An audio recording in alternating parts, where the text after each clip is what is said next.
I do worry about the future of this game because it is one thing to create a platform in which people can role play Civil War combat.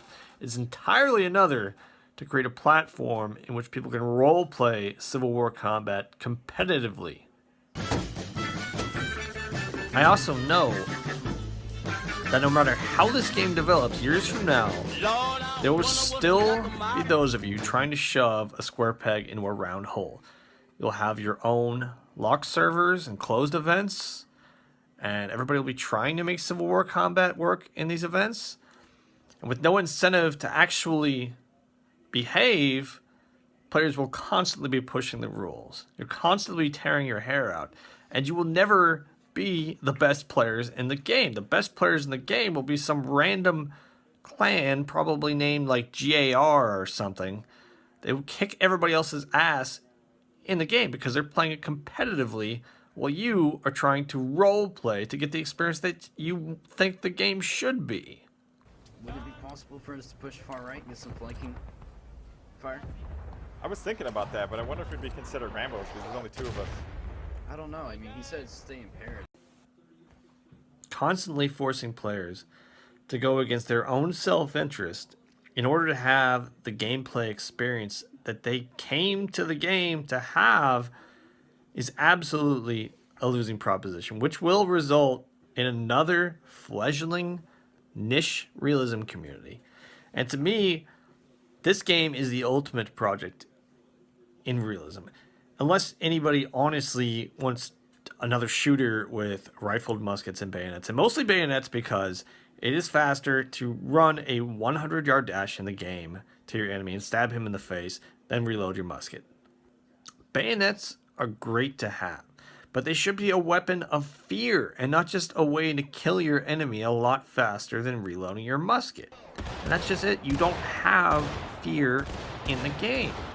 I think firing your musket is great, but once again, it's either you hit him and you kill him, or you miss him and your shot is totally wasted.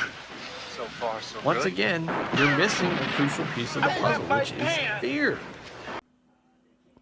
You need fear, which should manifest itself as an individual player morale system. Think of morale as another dimension to gameplay. It stops becoming about purely killing and it becomes more about firepower. An individual player may think, gee, I cannot see anything. There's no point whatsoever into pulling my trigger because 99 times out of 100, I'm going to miss. But if he realizes that that bullet whizzing by his enemy, even if it doesn't hit anything, is going to degrade him, it's going to hurt his ability to fire back. And maybe you'll actually have firefights. You've already got these insane artillery effects that rock your screen and distort your vision from 50 yards away, and hardly anybody is complaining about that. More subtle and immersive effects from the aggregated volume of enemy firepower would have a tremendous effect on gameplay. And as I post about in a link below, it could also come closer than anything else than simulating the real use of the bayonet in the Civil War, which is fear. If you want teamwork, realism, and great gameplay, you need 4 things. And all 4 are critical in their own ways. You need no death messages. Nobody knows. The game does not tell you when you kill somebody. It doesn't tell other players that you killed somebody. You need no individual score.